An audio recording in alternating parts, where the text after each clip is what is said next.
Muito bem, boa tarde a todos.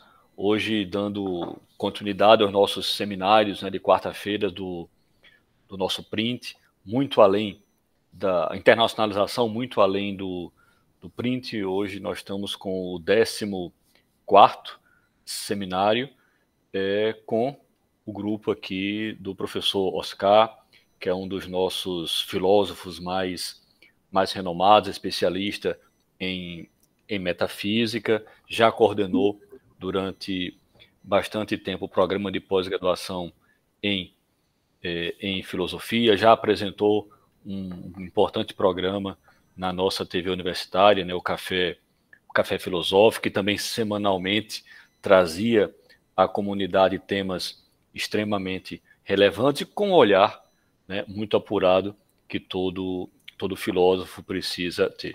O professor Oscar passou um ano no exterior com bolsas do print no primeiro edital e desenvolveu um projeto vinculado ao tema de desenvolvimento sustentável, que é um dos nossos temas transversais que perpassam por diversos programas de pós-graduações com abordagens diferentes, e a filosofia apresentou um projeto na área de habitação para trabalhar um pouco mais e fortalecer esse link já tão bem consolidado que o professor Oscar tem ao longo aí da sua carreira.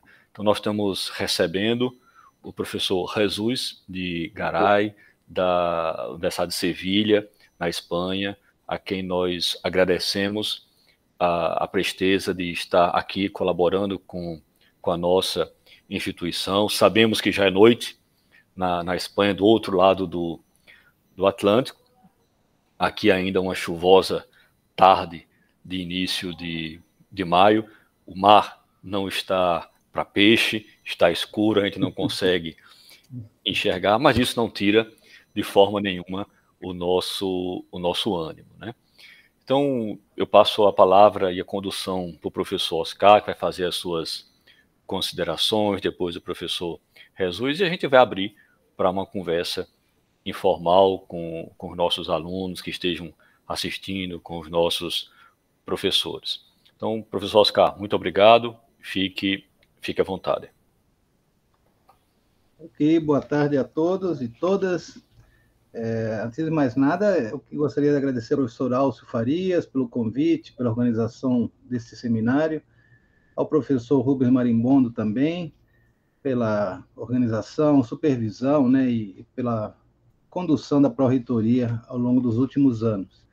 E também ao professor Jesus de Garay, um grande amigo, e especialmente sabendo agora que eles estão em Sevilha, estão acontecendo as feiras de abril, o que significa, então, um agradecimento dobrado, porque todo o tempo seria dedicado a isso, que é um momento importante para a comunidade lá em Sevilha, muito divertido, enfim.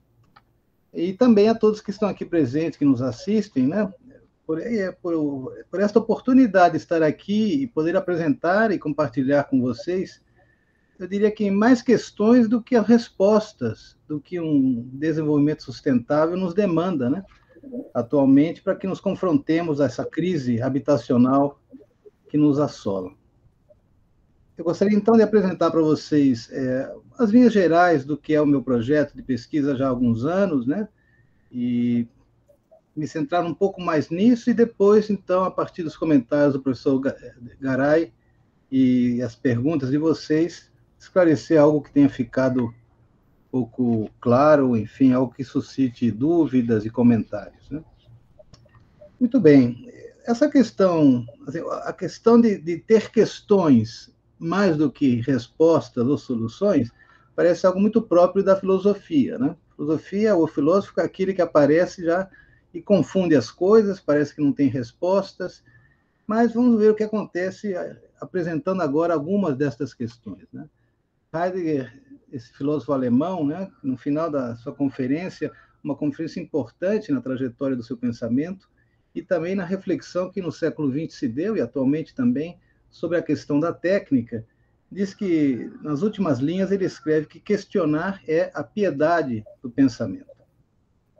Certamente, Heidegger tem em mente que, quando questionamos, o pensamento se vê chamado ou invocado, né, a abrir sentido às coisas, e que, em função desse sentido, é que elas conseguem ter lugar no nosso mundo. Então, o ser humano habita nessa medida, é sempre que pensa, né, na medida em que se relaciona com seu próprio ser e com o ser doente. Quando a gente pensa em Heidegger, imediatamente a gente pensa nessa crítica que ele faz, talvez a mais severa, né, a mais astuta, uma crítica à metafísica e à tradição metafísica. Né? Isso significa para Heidegger uma destruição dos preconceitos engendrados pela tradição em torno da questão do sentido do ser, pelo esquecimento da diferença ontológica, pela sua constituição ontoteológica, né? Esses são os aspectos principais que Heidegger vai criticar a tradição metafísica. Quando eu falo metafísica, estou aqui pensando não só uma certa área do conhecimento filosófico, ou uma disciplina que um aluno deve cursar, né, para se formar, mas algo que tem a ver exatamente com o nosso modo de ser. Nós somos esse ente que somos já metafísicos. É desse modo que exercemos a nossa transcendência, indo além do que é, encontrando sentido para as coisas. Né? Nesta situação atual, trata-se de uma perspectiva fenomenológica, no sentido de ir às coisas mesmas, ir às coisas elas mesmas. Né? Trata-se, portanto, de uma abertura para o pensamento, onde talvez as respostas não estejam dadas, mas certamente é aí, ou a partir daí, onde o possível permanece inviolado. É aí também onde se guarda o pensar como possibilidade. Eu vou tentar esclarecer melhor do que se tratam essas coisas. Né? Quando, em 2019, fui contemplado com a bolsa do Print, eu fui para Sevilha, já tínhamos contato com o Jesus de outros congressos, Jesus também esteve aqui em Natal, em 2018, me parece, num congresso sobre Próclo. Então, foi uma coisa natural eu procurá-lo e a gente tocar esse projeto, que na época era um projeto que se centrava numa parte dessa ideia maior, né, dessa linha maior que eu estava abrindo, que é pensar a arquitetura. Né? Já desde o começo dos anos 10 eu comecei a pensar sobre isso. No caso, era analisar a recepção que um mestre Eckhart, que é um pensador do século XIII, tinha recebido dentro do pensamento de Bruno Taut, né? Um arquiteto expressionista do começo do século. A gente agora está comemorando 100 e poucos anos das suas principais obras, né? E a ideia era justamente pensar esse encontro entre um arquiteto e um místico, né? De que modo é que esse místico pode ter algo a dizer ainda a um arquiteto que realmente demandava para a arquitetura uma tarefa social de renovação, uma certa, até podemos dizer, uma arquitetura utópica, né? E também revolucionária a respeito à sociedade e às próprias cidades que se construíam na época. Né? Taut é muito conhecido pelo esse conceito de cidade-jardim no começo do século, vindo da Inglaterra, mas em Berlim até hoje vocês encontram esses bairros construídos e projetados por Bruno Taut. Né? Eu chamei essa recepção tautiana do mestre Eckhart de um construir sem porquê. E essa concepção está dentro dessa ideia maior que é uma arquitetura do inútil, que é sobre isso que eu vou tentar explicar agora, apontar as linhas gerais do que se trata. Portanto, a arquitetura do inútil dá nome a uma pesquisa orientada pela necessidade de se refletir e visualizar possibilidades para a habitação humana desde uma perspectiva fundamental que parte da obra de Martin Heidegger. Né? Por outro lado, justamente essa perspectiva encontrou, dentro da própria arquitetura, interlocutores e intérpretes, né? Que reconheceram a profundidade e a pertinência da contribuição do filósofo alemão. É interessante porque esse diálogo da filosofia com outras áreas do saber, talvez de caráter mais técnico, né?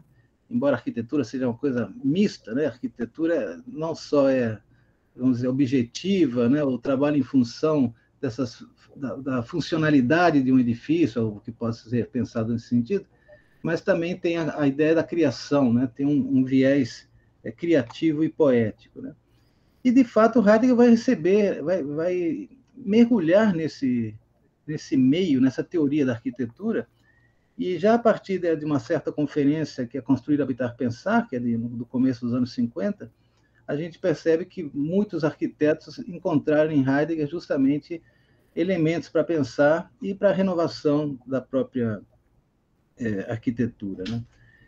Seja numa perspectiva de uma humanização da própria arquitetura, seja numa reflexão da técnica utilizada pelos arquitetos, né? De qualquer modo, o Heidegger é ainda hoje uma referência para boa parte desse pensamento arquitetônico. Portanto, uma arquitetura do inútil deve ser o resultado de uma interpretação de questões que se originam na obra de Heidegger. Não só nesse texto, nessa conferência de 51, né, Construir, Habitar, Pensar, mas também em outras fontes, que a gente poderia remeter até o começo, talvez a obra mais conhecida de Heidegger, que é Ser e Ter, né? Portanto, essas outras obras também recolhem indicações formais, intuições poéticas acerca do habitar e do construir, mas objetivamente é a possibilidade de corresponder e confrontar-se a questões que hoje se fazem prementes. Pode soar estranho, né, e coisas de filósofos, pensar numa arquitetura do inútil hoje, diante de tantos problemas, né, que habitam e que se apresentam no nosso mundo contemporâneo, né? A própria crise que abalou o nosso mundo há pouco tempo, né, essa crise sanitária, por exemplo, que nos forçou a desconsumir, nos forçou a nos refugiarmos, e também esse isolamento que todos nós vivemos, né, não parece que se resolveu pela descoberta de uma vacina ou pelas estratégias sanitárias impostas pelo mundo todo, né? A crise, nessa perspectiva heideggeriana, ela permanece aí. Destas questões que eu gostaria de apresentar, 3, pelo menos, são fundamentais, né? A primeira é fruto de uma necessária e desafiadora reflexão acerca de uma possibilidade de transformação radical do modo de habitar e de construir o mundo. Trata-se de questionar o sentido do inútil, de forma que o próprio útil, há muito tomado como um valor unidimensional do construir, possa ser pensado originariamente, quer dizer, de um modo necessário e, por isso, livre de qualquer determinação. A segunda questão diz respeito ao vínculo, não sem frequência esquecido e pouco meditado, entre habitar e construir. A explicitação deste vínculo permitirá entender de que modo o ser humano se vê lançado existencialmente a assegurar-se em seu mundo, né, de afiançar-se em seu mundo. É nele que ele se realiza, ele se projeta, reconhece as suas possibilidades existenciais, encontrando nos utensílios, naquilo que é da ordem do útil, a previsibilidade e a confiança de que precisa para desenvolver-se a si mesmo em seu mundo. E construir, como toda a criação humana, é uma possibilidade concreta que o habitar suscita como algo fundamental do nosso modo de ser. Terceira questão se dirige àquilo que é próprio do modo do ser humano habitar. Essa vocação poética ou criativa, aquilo que os gregos chamavam de poiesis, que está presente em todo construir. Ainda quando tal presença passa inadvertida ou é erroneamente interpretada como um mero lidar com instrumentos e com a utilidade que estes possam produzir. O que se traduziu historicamente, né, como a era da técnica moderna. Desvendar esta situação própria e poeticamente humana permite evidenciar um sentido que permanece oculto pelo controle produtivo e diria até utilitarista do mundo contemporâneo, que cada vez mais e de modo incontornável se impõe como um destino aparentemente universal e tecnológico que há décadas já mostrou um poder devastador.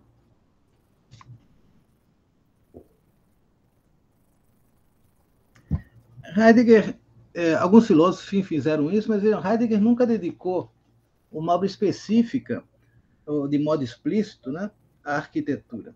E Heidegger escreveu muitas obras, né? As obras completas de Heidegger já passam de 100 volumes, né? Mas não é um autor que se dedicou, como fez Hegel, por exemplo, né, sobre o que é isso, arquitetura, né? O viés de Heidegger nunca deixou de ser metafísico e é isso que ele promove, né? Uma análise metafísica do que significa habitar, do que significa construir, etc. Portanto, embora não tenha dedicado nenhum texto específico à arquitetura, muitas das questões e conceitos relativos ao construir tinham sido pensados ao longo da sua obra, sobre perspectivas e em contextos diversos, né? Desde Ser e Tempo, que é a grande obra que coloca Heidegger na história da filosofia, né? Um texto de 27, já ali se evidencia que a estrutura do ser aí, do Dasein, esse ente que nós somos, né? Como a gente é que essa estrutura é um ser no mundo, e, portanto, capaz de estabelecer relações com outros entes e destinado a construir o sentido da sua existência junto às coisas. O ser aí existe junto ao mundo que ele mesmo constrói e no qual encontra habitação, relacionando-se com outros entes que possuem seu próprio modo de ser e com aqueles que são simplesmente dados, né? Como também pensar o que é o mundo e a terra, o que significará estabelecer moradas e cidades. Como característica existencial, o ser no mundo denomina a estrutura de realização de um ente espacial, que deve promover e manter uma abertura na qual tem lugar um mundo.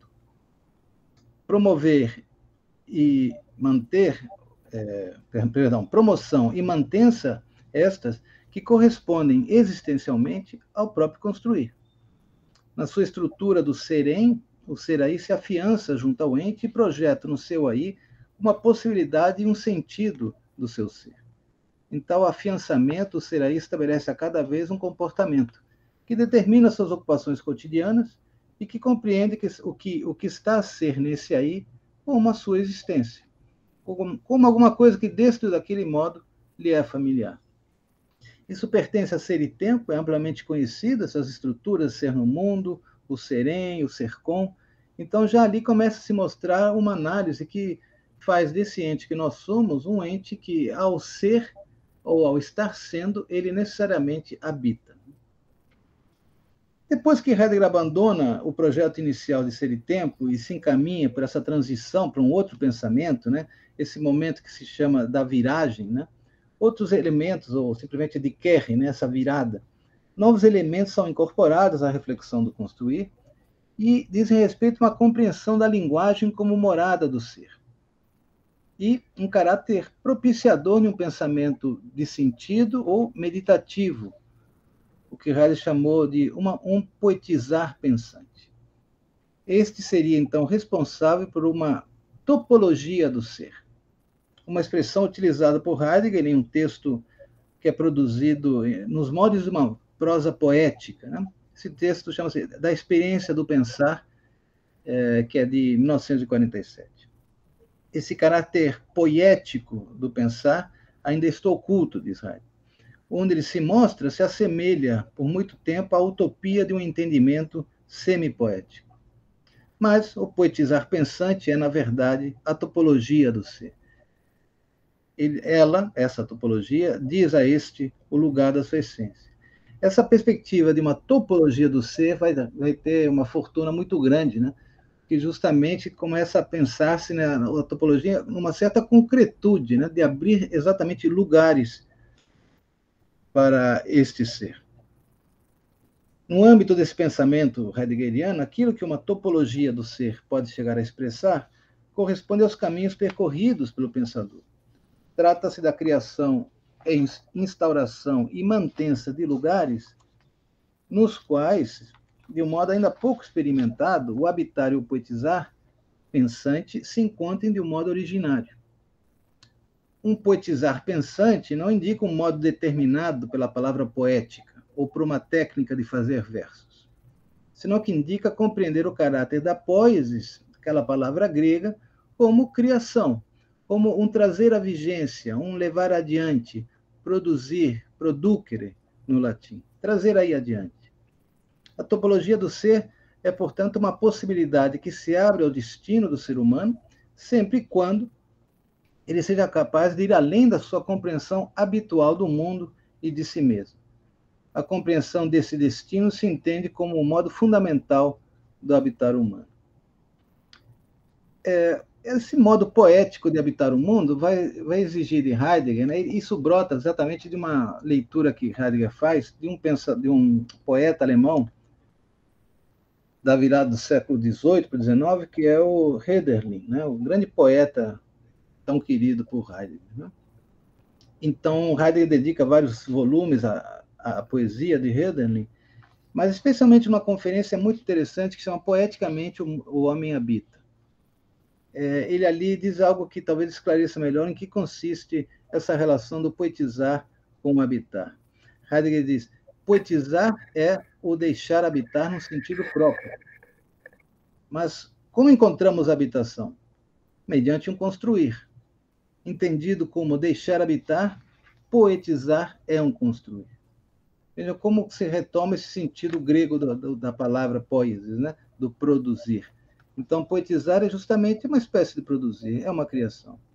Na perspectiva da relação entre habitar e poetizar, uma topologia do ser se encontra comprometida com aquilo que permanece oculto e irrefletido nas inúmeras ocupações e vicissitudes que permeiam a existência humana.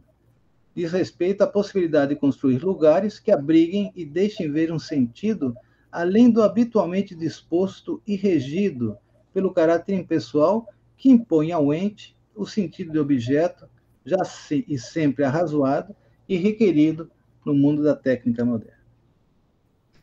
Bom, mas claro, como eu comentei agora há pouco, talvez a conferência de 51 seja o ponto de inflexão mais significativo para o pensamento da arquitetura, ou o diálogo que Heidegger promove com a arquitetura. Esse congresso de 51, é o Congresso de Darmstadt, tinha como título O Homem e o Espaço. E é um congresso interessante porque essa era a segunda edição.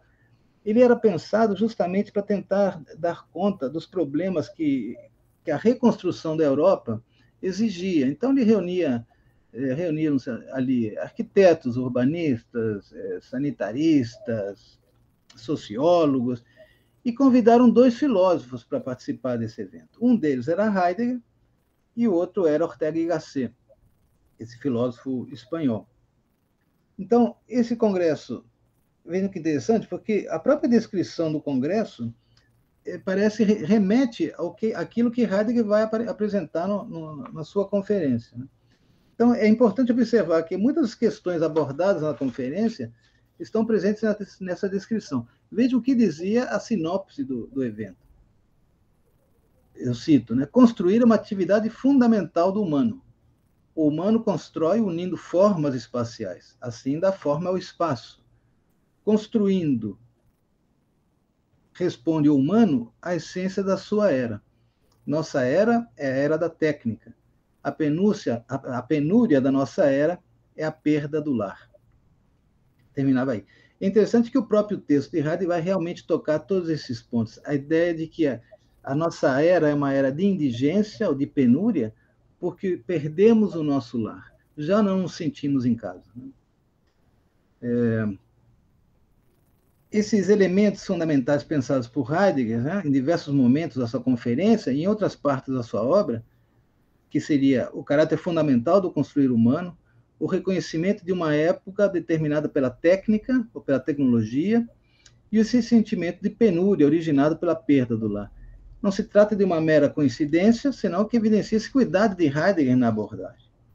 Né? E até de sentir-se ele de situar-se como um interlocutor de um grupo formado, em sua maioria, por arquitetos. Né? Mas, claro, a repercussão imediata da conferência não foi muito alentadora. Né? Eu sempre me pergunto por que teriam convidado o Heidegger a participar de um evento dessa natureza. Que alguém parece que ligado à metafísica, como o Heidegger, não teria muito a dizer, ou pelo menos seria pouco pragmático. Né? Mas, enfim, ele foi convidado e lá ele apresentou essa conferência. De fato, ele foi objeto de críticas, né, e acusações dos seus ouvintes, que entenderam que ele estava destruindo as questões que se colocavam como prementes pelos participantes do Congresso, né, esses arquitetos, urbanistas. Então. Para esse público ávido por encontrar soluções que atendessem às demandas da época, né, nesse momento de pós-guerra e de reconstrução da Europa, o discurso de Heidegger era incapaz de promover alguma utilidade. Mesmo o filósofo, né? O Heidegger reconhece isso, diz: este pensar ou construir não pretende encontrar teorias relativas à construção ou escrever regras sobre como construir. Heidegger recorda que Ortega y Gasset saiu em sua defesa, o que também causa um pouco de surpresa, porque para muitos, Heidegger e Ortega y Gasset não eram lá muito simpáticos, né? Sempre havia restrições, mais por parte dos comentadores do que propriamente por Ortega, que também tem uma meditação sobre a técnica. Né? Mas é muito interessante o que disse Ortega sobre esse momento do Congresso, quando o Heidegger se vê sendo acusado de transformar as questões ali colocadas como talvez de menor importância, enfim. Então, Ortega sai em sua defesa argumentando que Heidegger era um dispensador, um Zerdenker, um destruidor de pensamentos. No entanto, um destruidor de pensamentos necessário para evitar que os demais animais adormeçam. Um exemplo desse poder destruidor e despertador também, né, que possui a conferência, é o próprio final, onde Heidegger conclui que a crise habitacional propriamente dita não se encontra primordialmente na ausência de habitações, senão que, além disso, o próprio ser humano precisa sempre, de novo, buscar a essência do habitar. Consiste em que os mortais devem primeiro aprender a habitar. Justamente essa passagem que me levou a essa ideia de entender o que seria esse aprendizado, né? E essa necessidade de nos colocar nessa situação de que estamos aprendendo a habitar, ou devemos aprender a habitar. É claro que num contexto histórico de reconstrução e de procura de respostas capazes de se enfrentar esses desafios do pós-guerra, Heidegger indicar essa necessidade de um aprendizado, né? que no âmbito da hermenêutica heideggeriana significará interpretar o habitar humano desde a quadratura do mundo. Né? Veja só a sofisticação, né, e as dificuldades do problema que Heidegger apresenta, porque a própria ideia de quadratura do mundo remete também à coisidade da coisa. La cosidad de la cosa, Jesus. Que tece justamente a tessitura da existência. Então, vejam, nesse modo de habitar, os mortais resguardam e são na quadratura. Os mortais, esses que somos nós, somos aqueles que, sabedores da morte, habitam à medida em que salvam a terra, acolhem o céu e aguardam os deuses. Podemos entender rapidamente por que a conferência de Heidegger provocou essa certa indisposição por parte dos ouvintes. Né? Mas, enfim. A conferência tem basicamente duas questões, eu vou começar a adiantar aqui pelo tempo, que são questões que se desenvolvem, são já tomadas deles, se o tempo aparece. Né? A primeira delas, o que é habitar para Heidegger? Né? Em que medida, como podemos entender o que é habitar? Né? E a segunda questão era em que medida pertence ao habitar um construir. Bom, tais questões, pela essência do habitar e do construir, são desenvolvidas na conferência. A conferência é um texto breve, então também demanda certos textos que colaboram com isso. Né? O mais importante é que Heidegger parece inverte mesmo, né? A ideia de que geralmente pensamos que nós habitamos porque construímos. A inversão vai ser, nós construímos porque antes já habitamos. Né? Algo que parece uma idiosincrasia de um pensador, né? Problematizar uma evidência, afinal de contas, é claro que só podemos habitar algo que foi construído, mas o que demanda essa construção é antes um modo de habitar o mundo. Né? Isso explica por que o mundo sempre está em consonância com um certo pensamento da sua época. Né? Bom, construir, o que é habitar para Heidegger se explica a partir do próprio verbo ser, dessas etimologias que eu entendo, o que significa ich bin, eu sou, ou seja, eu habito. Né? E eu habito sempre sobre a terra, como aquele que habita, como aquele que também pensa. Acontece, diz Heidegger, que as palavras, quando são auscultadas, né, quando procuramos pelas suas etimologias, Heidegger vai descobrir que a antiga palavra construir, bauen, também guarda um sentido que é do habitar. Né? Mas, claro, esse sentido também cai no esquecimento, como é habitual, né? Então parece que nós perdemos de vista que também, ao construir, estamos dizendo habitamos. Né? Isso não só evidencia uma transformação semântica das palavras, né? senão algo muito mais decisivo e devastador. O fato de não mais se fazer a experiência de que habitar constitui o ser do homem, e de que não mais se pensa no sentido pleno, que o habitar é o traço fundamental do ser homem. Avançando um pouquinho, sobre a pergunta desse pertencimento do construir ao habitar, para Heidegger é preciso pensar de um modo ainda mais essencial essa relação, né? A aparente certeza de que habitamos porque construímos se vê agora questionado de um modo incontornável. Não habitamos porque construímos, ao contrário, construímos e chegamos a construir à medida que habitamos, ou seja, à medida que somos como aqueles que habitam. Habitar significa, portanto, um demorar-se junto às coisas, estabelecendo nesse processo de permanência os lugares onde nós mesmos somos. Temos o nosso modo de ser atravessado pelo espaço. Construir, portanto, é edificar estes lugares, fundando e articulando, produzindo espaço. Como já disse, essa conferência não alcançou uma imediata compreensão e aceitação, mas, com o tempo, essas ideias presentes serviram aos arquitetos, de algum modo, com uma perspectiva aplicável, né, aos projetos arquitetônicos. Né? Autores dessa teoria da arquitetura, Norbert Schulz, o Alvar Aalto, o próprio Mies van der Rohe, são pensadores que estão encontrando em Heidegger, olha, aqui tem algo que está sendo dito que não estava sendo pensado, né, ou contemplado. E Heidegger parece que desperta esse interesse, né, por algo que poderia entender como uma certa humanização da arquitetura, né? Muito além de todo esse funcionalismo moderno, parece que com Heidegger se abre um outro caminho, né?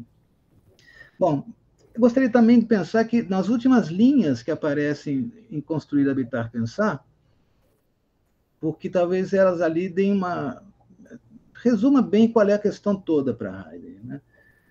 E porque tem a ver exatamente com essa possibilidade de torção, né, de volta, de uma transformação mesmo do destino que nos toca viver.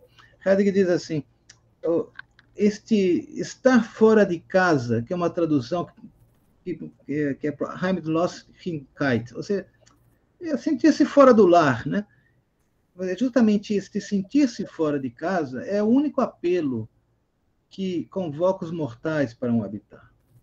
O pôr-se à escuta desse apelo é propriamente o reconhecimento de uma disposição fundamental, a de não sentir-se em casa, de não ter mais o solo natal sob seus pés, de habitar no desterro. Colocar o ser humano em situação de ouvir esse apelo e de reconhecê-lo enquanto tal é o primeiro e decisivo passo para que a miséria do desterro conduza ao habitar a plenitude da sua essência. Essa é a tarefa outorgada a uma arquitetura do inútil. Isso exigirá, então, um esclarecimento, ainda que provisório, do que se entendia, do que Heidegger entende pela palavra inútil. Eu vou avançar aqui, não vou dizer exatamente todos os casos onde Heidegger utiliza a palavra inútil. Uma das fontes disso, que Heidegger se vale muito, é justamente esse pensamento daoísta de Chuang Tzu, também de Lao Tse, mas também ele mesmo vai entender que a filosofia, no seu modo extraordinário, nessa sua própria metodologia, né, também carrega esse teor de inutilidade, né? Heidegger pensa que, neste mundo em que vivemos, devemos também demarcar ou abrir lugar para aquilo que é da ordem do inútil. Nessa perspectiva, a filosofia é inútil porque ela não serve aos propósitos do mundo. Então, Heidegger vai fazer uma apresentação sobre isso, talvez possa gerar alguma polêmica, a gente pode voltar a falar sobre isso, mas são vários casos onde Heidegger nos apresenta o que ele entende por esse caráter de inútil, né? E só para concluir essa parte aqui, olha, que se admita que a filosofia é inútil, que com ela nada pode ser feito, não encerra a questão, né? Antes poderíamos suspeitar de ser o caso de se inverter a questão, diz Heidegger. Ao invés de perguntar o que podemos fazer nós com a filosofia, talvez pudéssemos perguntar se ela pode fazer algo conosco. Nessa perspectiva, o pensamento é inútil. Ele é inútil desde que não se lance ao cálculo, ao planejamento do mundo, ao controle da natureza. É inútil desde que não aporte luz à realidade não colabore na sua fundamentação, é inútil se ele se pautar pelo respeito à inviolabilidade do possível. Então, a inutilidade do pensamento, no entanto, é algo negativo ou privativo respeito ao locupleto caráter do mundo da armação da técnica moderna. A armação tenta traduzir essa palavra que Heidegger cunha como Gestel, né, que vai além do sentido habitual do termo. Armação, composição, em espanhol, estrutura de emplaçamento. Então, não é inútil por falta, mas por excesso de premência. Para além da perspectiva do mundo técnico, o pensamento se mostra inútil porque é essencialmente livre. A inutilidade mostra-se, então, como uma elevada qualidade e possibilidade essencial do ser humano, porque ela expressa algo que é realmente próprio do pensamento, a outorga e a habitação da liberdade. Portanto, inútil é o que não se limita à premência do útil. A experiência do inútil é a experiência de não sentir falta disso ou daquilo com o propósito de atender a uma necessidade. No domínio do inútil, o necessário é a liberdade, o deixar ser livre. Então, vamos avançar mais um pouquinho. Um outro texto muito significativo também para discernir essa perspectiva do inútil é um texto que também, como a questão da técnica, por exemplo, ele apresenta numa escola técnica, portanto, para um público das áreas da tecnologia, né? Que chama-se Língua da Técnica, Língua de Tradição e Língua Técnica. É um texto de 62. Né? Ali, Heidegger aborda esse caráter dual do pensamento e da linguagem, que corresponde, por um lado, ao cálculo, ao planejamento, ao enquadramento, ao arrazoamento característico do domínio imposto pela técnica moderna, por outro lado, aquilo que se deixa indicar pela topologia do ser que já mencionei aqui. Basicamente, essa capacidade do homem pensar meditativamente, e não apenas como cálculo. Escreve Heidegger, meditar significa despertar o sentido do inútil. Num mundo para o qual não vale senão o imediatamente útil e que não procura mais do que o crescimento das necessidades e do consumo, uma referência ao inútil fala, sem dúvida, num primeiro momento, no vazio. Estou citando Heidegger. Né? O que deve, o que pode ainda o inútil, face à preponderância do utilizável. A procura de uma arquitetura do inútil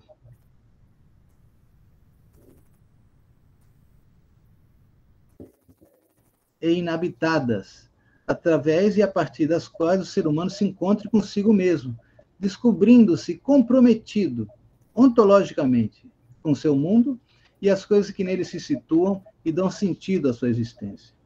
Tal é a experiência do pensamento. A proposta de uma arquitetura do inútil não se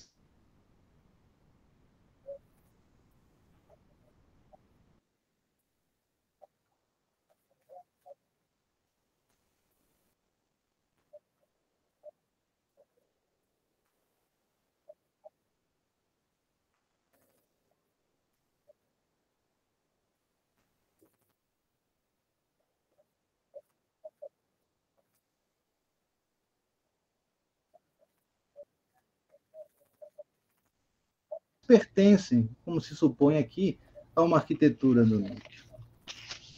Estou terminando. A pesquisa também reconhece essa situação paradoxal própria da arquitetura. Né? Parece que a arquitetura deveria se despojar de todo propósito, indo além das exigências das funcionalidades às quais se vê submetida e impelida a atender. Vazia e livre de toda funcionalidade, a arquitetura do inútil deve construir e suscitar lugares que permitam experiências libertárias e uma elevação do próprio ser humano até o ponto de perceber a liberdade como destino de cada indivíduo e de seus respectivos mundos. Trata-se de uma desocupação da arquitetura, deixando que ela mesma se transforme em expressão última de um mundo pensado desde uma ontologia da unidade e da simplicidade, onde o lugar mais elevado a ser habitado é o que se instaura a partir da experiência do ser livre. Então, para concluir, se agora retomamos o título que demos a esta fala, né, Aprendendo a Habitar, com isso, não se pretende ensinar ou impor um modo já elucidado e planejado, né, que servisse de guia para uma transformação do mundo e a conquista de um desenvolvimento sustentável. O que parece correto é que o modo como habitamos a Terra, este sim é insustentável. Mas o reconhecimento desta insustentabilidade, tanto quanto o fato de não nos sentirmos em casa, este certo desenraizamento, esta estranheza, a descoberta do perigo mais perigoso, o fato de que já não pensamos, e pior, que sequer chegamos a sentir a falta do pensamento como falta, podem trazer um destino ainda encoberto e a possibilidade de salvação, a possibilidade que o ser humano descubra-se na indigência do seu não pensar e reconheça a violência como a qual se impõe na exploração furiosa da Terra. A salvação aqui quer dizer, enquanto que somos aqueles que pensam, somos habitantes da Terra. Como pensar a Terra e o mundo que produzimos, como enfrentar se o perigo nos assola, é uma tarefa que não se completa, mas atendendo às questões dignas de serem pensadas, dá-se a experiência do pensamento. Talvez essa seja a primeira lição. Somos capazes de pensar. Muito bem, concluo aqui. Obrigado pela atenção, pela paciência. E então, Rubens, não sei, eu acho que eu passo a palavra ao professor Jesus para ele fazer algum comentario. Jesús. Bueno, yo estoy encantado de escucharte porque hacía ya un año casi o sin casi, que estuvimos en Sevilla juntos y ahí sí tuve oportunidad de hablar y de escucharte y es un placer volver a hacerlo. Bueno, pido disculpas me imagino, la mayoría que por el español. No sé portugués y me tienen que disculpar. Hablaré despacio y tampoco lo que tengo que decir tiene mayor importancia porque lo único que deseo es comentar algunas de las ideas de Oscar, del profesor Baubitsch. Lo primero que me llamó la atención cuando comencé a escuchar a Oscar sobre esa arquitectura sin porqués es su carácter provocativo, porque cualquier arquitecto, si le dicen que su arquitectura no debe tener ningún porqué, lo primero que pensaría es que para algo habrá estudiado construcción y estructuras y habrá aprendido matemáticas y física, porque construir exige una técnica y por lo tanto y un porqué. Y construir es para personas y para comunidades y por lo tanto hay un porqué. Pero claro, esa es la primera impresión, ese carácter un poco provocativo del planteamiento de Oscar, porque enseguida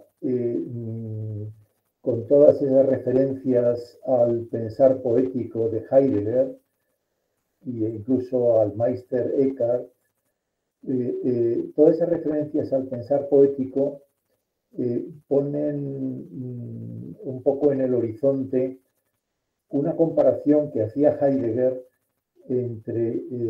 refiriéndose a Platón, pero que Heidegger recogía entre el poeta y el arquitecto, o sea, entre el poeta y el constructor. Y explicaba a Heidegger,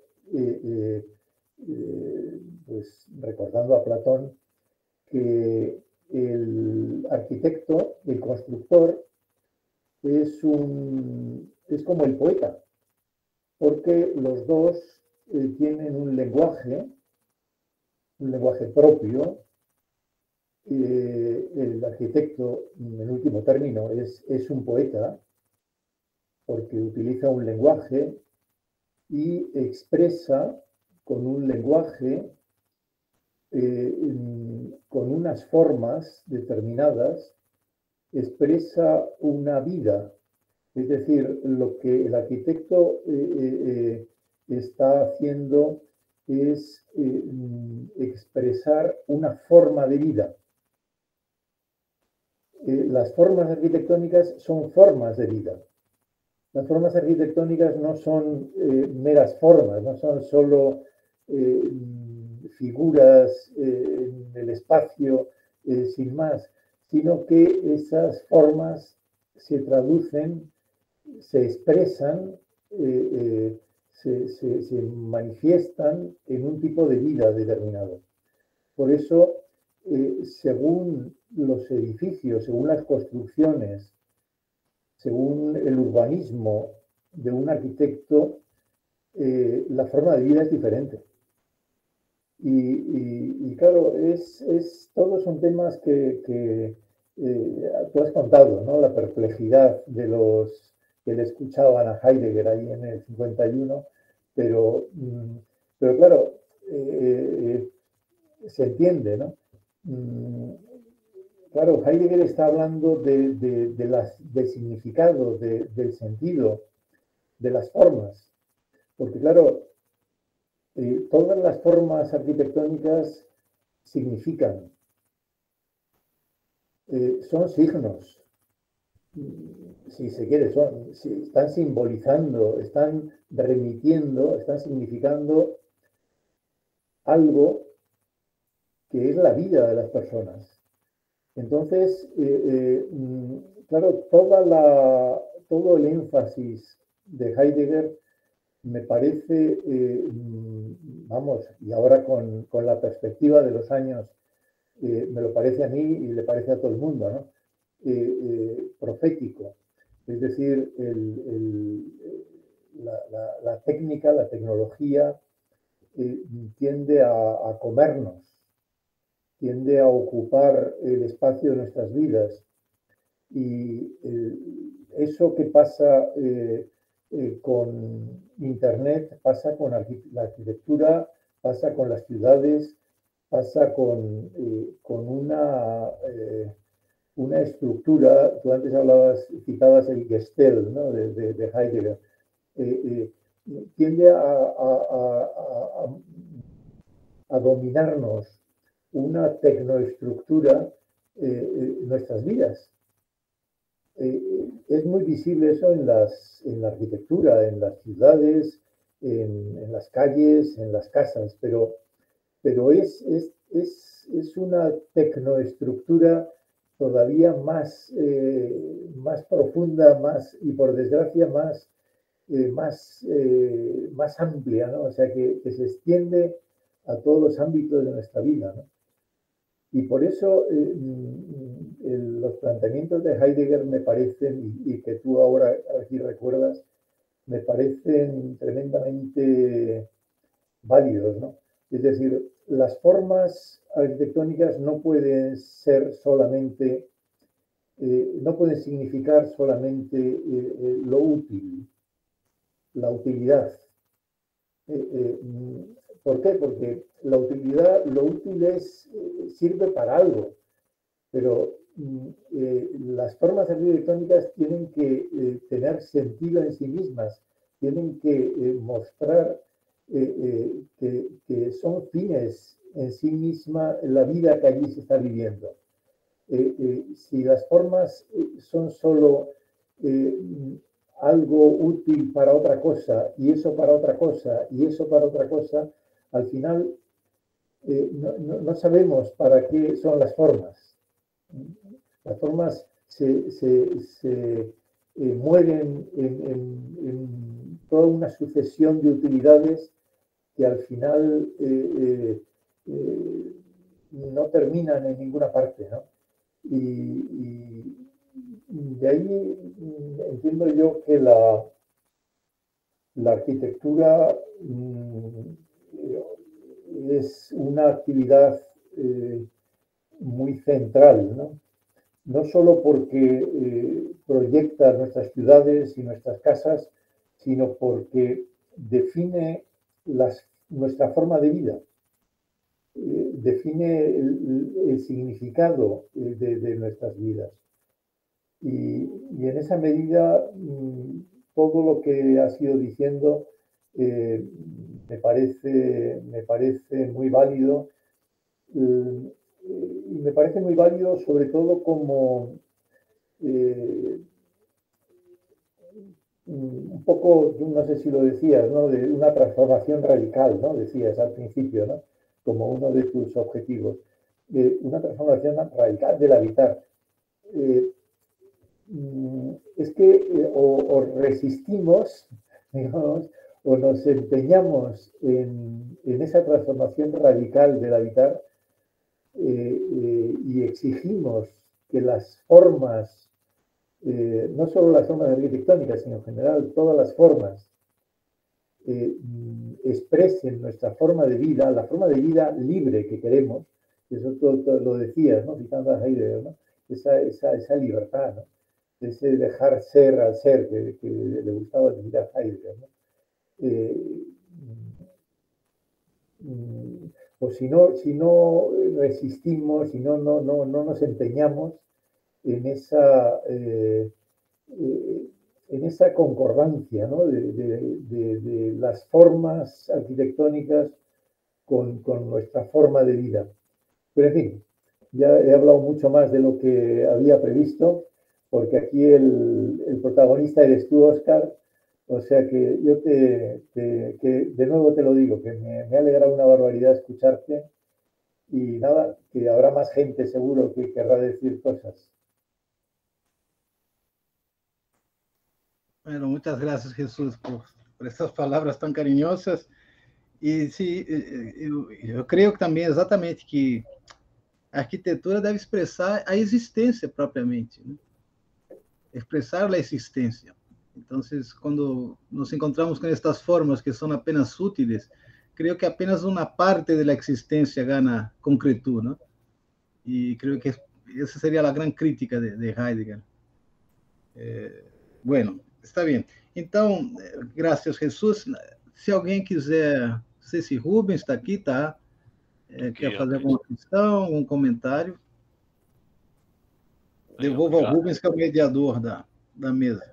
Obrigado, professor Oscar, professor Jesus, né, pelas sábias palavras, né? Oscar, eu fiquei pensando aqui, né, enquanto você estava falando e anotando algumas coisas dentro da simplicidade de pensamento de um mero engenheiro, né?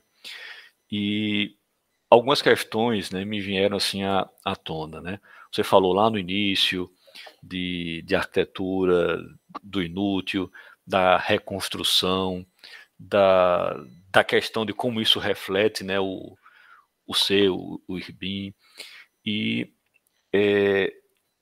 nós acabamos de sair, ou se é que já saímos, né, de uma crise, de uma pandemia mundial, em que a gente via isso nos livros quando estudávamos, né, na escola, o que é uma pandemia, como as coisas, mas a gente nunca imaginou, né, de que isso fosse acontecer de verdade e nas proporções em que aconteceu, né?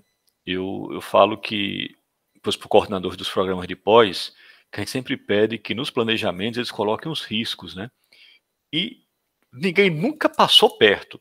E nós chegamos a aprovar e discutir planejamentos e estratégias dos programas em fevereiro de 2020. Né? Ou seja, 30 dias ali, menos de 30 dias de começarmos efetivamente um processo de pandemia, e ninguém nunca imaginou que seria nessa proporção. As vidas mudaram, né? De todo mundo mais, outros menos, e se começou a falar de um novo normal e de uma reconstrução da vida, uma reconstrução da forma de viver, e que não voltaríamos a ser o que éramos antes, né? todo mundo teve aí conflitos, perdas, adoeceu, preocupações que não tinham antes, mas o que a gente começa a perceber é que as coisas estão começando a voltar ao normal, como se nada tivesse acontecido, né? Então, como é que você abordaria essa reconstrução, esse novo habitat, esse novo ser que foi formado, que foi gestado durante esses 2 anos de intenso conflito, de intensos questionamentos, de muitas perdas, de muitas incertezas? Obrigado, Rubens. Quando começou a pandemia, me parece que muita gente começou a entender que era um momento importante para que a gente repensasse, né, o nosso modo de habitar o mundo, né, de habitar a Terra. Não se sabe até hoje bem, né, qual foi a origem do vírus, né, mas, de algum modo, esse sistema planetário, né, global, que permitiu a expansão do vírus em uma velocidade impressionante, né? E havia esperança, pelo menos conversando com algumas pessoas e nos grupos de estudo que a gente criou durante a pandemia, né, no remoto e tudo mais, era de que isso seria talvez um grande momento mesmo, aquilo que talvez faltasse para que a gente realmente visse o perigo, como o Heidegger coloca, né? Um perigo que diz respeito à nossa sobrevivência enquanto espécie até. Mas o tempo foi passando, né? E as vacinas apareceram. Aí eu lembrei de uma passagem que o Heidegger tem de um texto chamado A Pobreza, que é de 45. Ele escreve no momento que os aliados estão entrando lá no sul da Alemanha, e, portanto, ele já sabia que em pouco tempo estaria sendo julgado, com todos os problemas que levaram a sua aposentadoria forçada, sem vencimentos e tudo mais, né? E lá ele diz assim, olha, o problema da fome nos tempos que correm, né, além de que as pessoas morram de fome, etc. e tal, é que os sobreviventes só pensem em comer. Veja, muita gente não entende bem essa passagem, mas no sentido, o que acontece hoje parece que todos os nossos problemas se resolvem porque agora temos vacina. E é uma grande ilusão isso, né? Porque, outra essa variante, daqui a pouco aparece outra vacina. E assim vai. E a gente já está indo para a 4ª dose. Então, parece que todo aquele momento que poderia ter sido, ou ter suscitado uma reflexão sobre o nosso modo de habitação, meio que já se resolveu tecnicamente, vamos dizer assim. Apareceu o remédio, o medicamento, né, o imunizante que nos salvou, e que parece que nos salvará sempre, né? Eu acho que essa é uma reflexão um pouco pequena da história, né?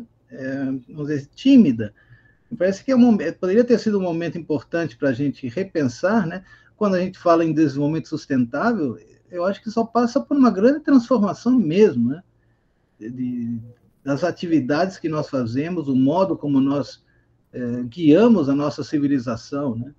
Agora, essa crise do petróleo que a Ucrânia está ocasionando, por exemplo, né? Também essa dependência dos combustíveis fósseis, tudo isso sempre foi muito criticado, mas essa coisa chamada hoje em dia se chamava assim há pouco tempo, dessa ecologia profunda, né, que exige uma reflexão muito mais ampla apenas, né? Quer dizer, os problemas que vivemos talvez não se resolvam pela técnica. Talvez não seja uma resposta tecnológica que nos salvará, mas uma nova relação com essa mesma técnica, né? Quando Jesus fala da Gestalt, por exemplo, de que essa estrutura que toma tudo, que requer tudo para si, é porque ela requer mesmo não só os recursos naturais, como a gente só falar, né, os recursos minerais, etc., mas também como nós nos transformamos em recursos humanos, por exemplo, né? Como é que o homem se transformou, está no mesmo nível que os demais recursos que nós exploramos, né? Eu falava aqui de uma fúria, porque, de fato, o mundo técnico parece desconhecer, né, que é de maneira furiosa com que nós nos enfrentamos e confrontamos a Terra e fazemos com que ela nos dê energia, tudo isso que nós precisamos. Então, Rubens, eu não sou muito otimista, não, nesse sentido, agora vai. Não foi, né? E, de repente, esse acho que é o desafio, né? A gente precisa, esse tipo de encontro que pense essas questões, dentro dessa linha temática, desse eixo temático que é o desenvolvimento sustentável, né? Você falou bem no começo, ele é multidisciplinar, né? Assim, as pessoas, o que está sendo discutido, por exemplo, pela biologia, pela engenharia, também diz respeito a um pensamento que tem que ser filosófico. A filosofia pode aportar alguma coisa, eu tenho essa sensação. Eu tenho esse sentimento e essa esperança até de que a filosofia possa suscitar questões que talvez não sejam nem vistas como questões, né? Porque, de algum modo, parece que a coisa se resolve tecnicamente, e talvez não seja assim. Talvez a gente esteja chegando perto desse precipício, e aí a gente comece a ver que há um perigo, de fato. Mas alguém tem que nos levar até ali, né? Então, no perigo salvador, como dizia o poeta de Heidegger, né? O Hölderlin, no perigo também mora a salvação. Primeiro teríamos que descobrir o que é esse perigo, né? Como é que nós já deixamos de pensar, deixamos de exercer isso que nos diz respeito, que nos coloca como habitantes da Terra, na medida em que pensamos, né? Por isso que construir é sempre um habitar, mas habitar não é outra coisa que pensar, né? Por isso que as formas arquitetônicas, como o Jesus indicou agora, elas também são expressões de uma forma de vida, né? Então, quando todo construído se remete sempre a uma atividade com certos efeitos e finalidades, parece que a arquitetura se perde um pouco nesse afã, né, funcionalista e tal. Talvez a filosofia possa, na sua humilde contribuição, trazer questões, como eu disse no começo, né, muito mais questões que respostas, mas também, né, na perspectiva heideggeriana, esse questionar parte dessa ideia geral de uma conduta que é recomendada, que Heidegger chamou de serenidade, né? Aprender a dizer sim e não ao mundo da técnica. Dizer sim ao objeto técnico, saber qual é o lugar dele, mas também no não promover uma abertura para que outras coisas possíveis se mostrem no nosso mundo, né? O não me permite isso. Então tem uma força no não, como tem uma força no inútil, né? Não sei se respondi bem, se Jesus quiser comentar alguma coisa. Sí, bueno, estamos todavía dentro de la pandemia, es decir, que no, aquí en España por lo menos, aunque hay un cierto sentimiento de alivio, pero seguimos todavía dentro, ¿no?, de la pandemia. Lo que sí es verdad que hemos descubierto en estos 2 años es los efectos de la globalización, que estamos interconectados unos con otros hasta un extremo que ignorábamos. O sea, no sabíamos hasta ese punto lo que pasaba en un pueblo, en una ciudad de China, podía repercutir de este modo en todo el mundo y llevarse por delante a millones de personas, ¿no? Lo que dice Oscar, y refiriéndose a Heidegger, de la técnica, claro, vale también para este asunto de la globalización, porque la técnica también es tecnología financiera y es tecnología industrial y es, decías tú, Oscar, energías, ¿no? Es tecnología de todo un entramado que no es solamente la técnica arquitectónica, sino que el mundo financiero, por ejemplo, funciona a veces de una manera casi automática y define nuestra forma de vida casi sin quererlo. En ese sentido, claro, no se trata de oponernos, de ir contra las finanzas, o ir contra la arquitectura, o ir contra la industria, pero sí, por decirlo así, obligar a que esas técnicas se adapten, se adecúen a nuestras formas de vida. Que no seamos nosotros los que adaptemos nuestras formas de vida a esas técnicas financieras o industriales o lo que sea, sino que se adapten ellas a nosotros. Pero bueno, es lo que tú has comentado, Oscar, no es nada nuevo. Bem, obrigado, professor Jesus, professor Oscar, quem mais gostaria de comentar alguma coisa, de perguntar? Alguém levantou a mão aqui, ó. Álcio, doutor Álcio. Fique à vontade. Obrigado, professor Rubens. Boa tarde, professor Oscar. Boa tarde, professor Jesus. Desculpe não ligar a câmera, porque a máquina que eu estou usando, ela não permite. Mas eu me senti muito provocado e queria pegar um trecho da fala do professor, da verdade, no momento em que ele faz uma citação, e aquele momento em que ele diz, perdeu o lar, né? Então, eu me senti muito provocado e eu queria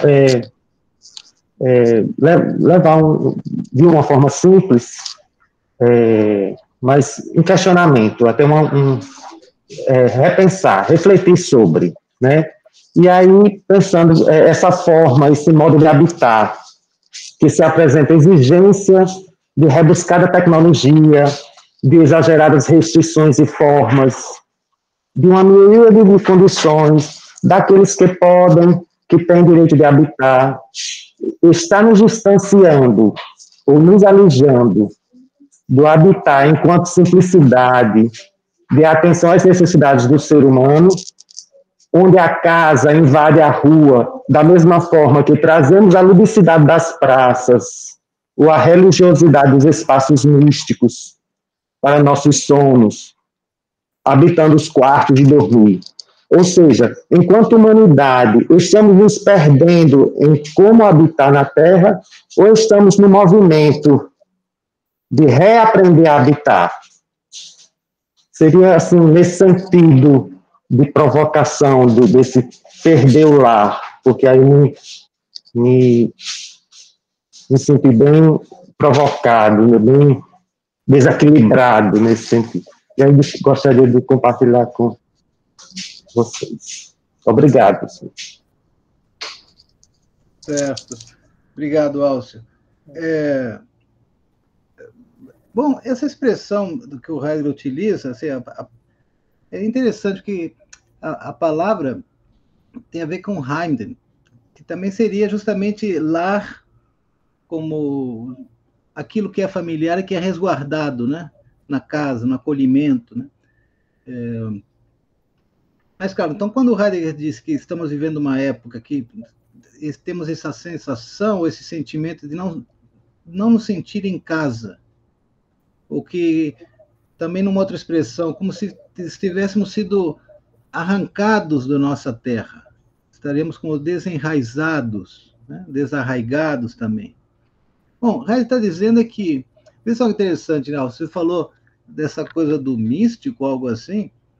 Na Carta sobre o Humanismo, que é um texto que Heidegger escreve no final de 46, é uma pergunta sobre o humanismo logo depois da Segunda Guerra, né? Então, é uma pergunta estranha, feita por Beaufret, que era um francês, que era soldado ali, era um filósofo, mas soldado também das tropas aliadas de ocupação naquele momento, e que leva essa questão ao Heidegger sobre o humanismo. Então, Heidegger faz lá uma análise do que seria o humanismo, ele entende que falar em humanismo seria tentar resgatar ainda um sentido para isso. Vê só que o Heidegger vai colocar em questão. Mas, num certo momento, ele diz assim, talvez o homem tenha hoje, ainda venha a descobrir a necessidade de habitar na proximidade do sem nome, do inefável, namenlos, do que não tem nome. E, claro, justamente isso que não tem nome, quando a gente fala isso, habitar onde, então? Habitar junto ao mistério, né? Trazer o mistério para a proximidade do nosso mundo, que ele ganhe lugar, também é um trabalho dessa topologia do ser que diz Heidegger.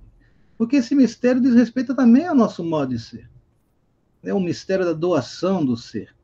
Então, essa expressão de Heidegger, o Andenken, essa memória de que há ser, ela é fundamental, porque ela também nos coloca nessa relação com o que é. Ou seja, o que Heidegger, nesse momento do pensamento do Heidegger, o que impera ali é uma noção, um conceito de Ereignis, né, que acontecimento que Heidegger vai tentar outra vez, como é comum ele fazer, né, essas etimologias que ele apresenta, né.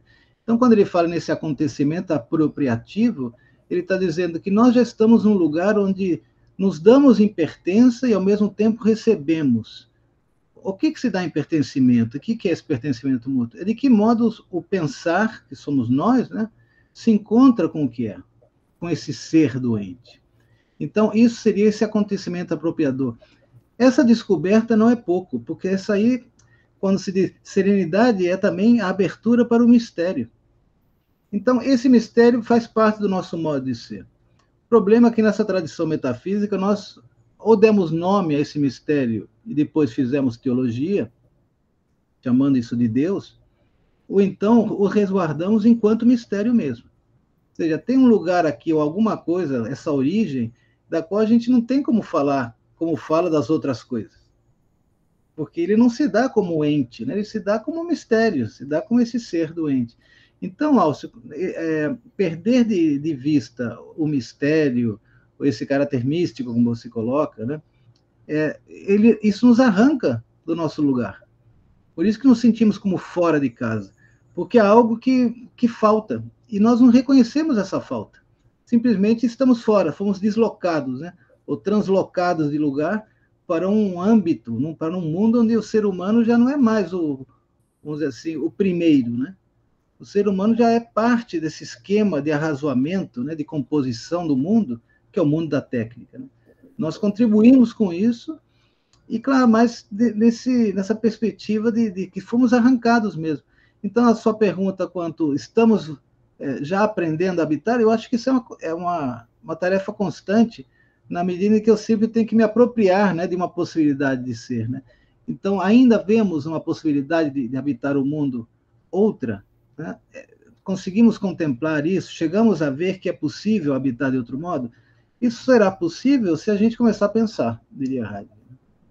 Pensar de maneira que outras possibilidades, que o possível seja respeitado. No mundo da técnica não é o possível que vale, é o resultado. O que é muito bom quando o avião levanta voo, né? É que os resultados daquele equipamento técnico funcionem, não que seja possível, e que ele funcione, né? Então, isso é muito importante. Agora, para isso temos o pensamento calculador, mas não é a única forma de pensar, e seguramente não é o mais importante para nós, né, para o nosso modo de ser. Assim, da mesma forma que eu nunca não entraria num avião construído por um filósofo, também não espero que o engenheiro faça filosofia. A ideia é que esses dois pensamentos se contribuam, né, nisso que é colocar a existência, né? Porque nós somos isso que somos porque existimos. Temos de existir. O ser aí, exatamente, a essência do ser aí consiste em existir. E existência é isso, como dizia Jesus agora. Essas formas que são construídas, o mundo tem sentido porque nós estamos abrindo esse mundo. O que ocorre quando nós perdemos de vista que somos responsáveis por esse mundo que é erigido, que é levantado, né? Parece como se a gente se livrasse de um encargo. O mundo é desse jeito. Não, o mundo essa construção depende de nós.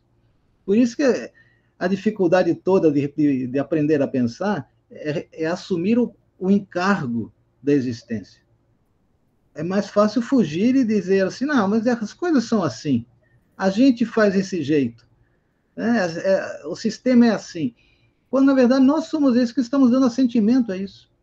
Então, o problema é como deixar de fugir de si mesmo, né? Desse nosso modo de ser, que é pura abertura, que é sempre algo que nos exige essa projeção, este poder ser. No mundo técnico já não tem mais isso. O possível, por isso que eu falava, o Heidegger fala, né?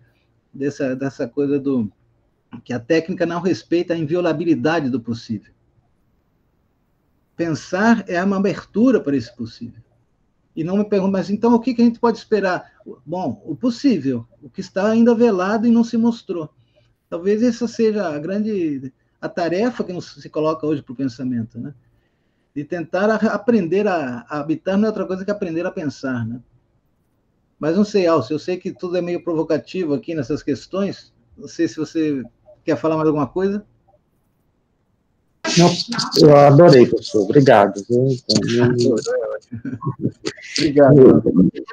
Estou caminhando nesse processo reflexivo. Certo. Um engenheiro pode fazer filosofia sim, viu, Oscar? Sim, pode, mas espero que não na hora de fazer o avião, tá? Não é isso? Você não passaria por uma ponte construída por um filósofo, tenho certeza. Se você passar na frente, eu vou atrás de você. Oh, bom, aí a gente vê. Vamos lá, mais alguém gostaria de fazer algum questionamento? Colocar opinião, discutir um pouco? Então, agradecer, né, ao professor Oscar por essa tarde filosófica, a disponibilidade de discutirmos aqui e de multiplicarmos aquilo que foi feito no financiamento dado pela CAPES no âmbito do print. Vamos mandar o professor, vamos mandar um aluno, mas depois isso precisa ter repercussão aqui na nossa casa, no nosso habitat universitário, que é a nossa UFRN, né? Então, por isso é que a gente está discutindo as diversas nuances nos temas, nos trabalhos que foram desenvolvidos para toda a comunidade. Agradecer ao professor Jesus, né, pela disponibilidade, pela simpatia, pela disposição de estar aqui conosco, mesmo já sendo bem tarde em Sevilha, né? E convidar o professor Oscar para assistir, né, os seminários até os 13 que já ocorreram, estão todos disponíveis no YouTube, e os que vão ocorrer todas as quartas-feiras à tarde. Isso está sempre disponibilizado lá na página da PPG ou pela AGCOM, qual é o endereço da sala. Quando não puder no horário, tem, né, o canal do YouTube. Talvez, Oscar, a gente possa pensar em alguns temas bem interessantes e fazer via YouTube aqui no site da PPG, se você tiver disponibilidade, alguns, né, uma pequena temporada, digamos assim, do Café Filosófico, né, para que a gente volte aí, discuta pelo menos alguns temas e deixe isso disponível para a comunidade. Então, se você tiver tempo, e a gente senta aqui, conversa e tenta fazer algo simples, mas que tenha capilaridade e que chegue com a infraestrutura que nós temos disponível hoje. A ideia é ótima, Rubens. Vamos falar sobre isso. E, de qualquer forma, agradecer mais uma vez o convite e ao professor Alcio. E Jesus, muito gusto verte outra vez. Nos falamos luego. Um grande abraço. Hasta luego. Rubens, então obrigado, querido. Obrigado ao público presente aqui pelas questões. A Fernanda agora apareceu também. A Marcinha está por aí, a Marilene, que eu conheço. Então é isso. Obrigado aí pela oportunidade. Essas conversas sempre são boas, né? Sim. Eu gosto muito disso. Acho que é porque a filosofia é assim, a gente gosta de conversar, né? É uma coisa dialógica. Que bom. Muito obrigado. Boa tarde a todos. Obrigado. Isso. Boa tarde.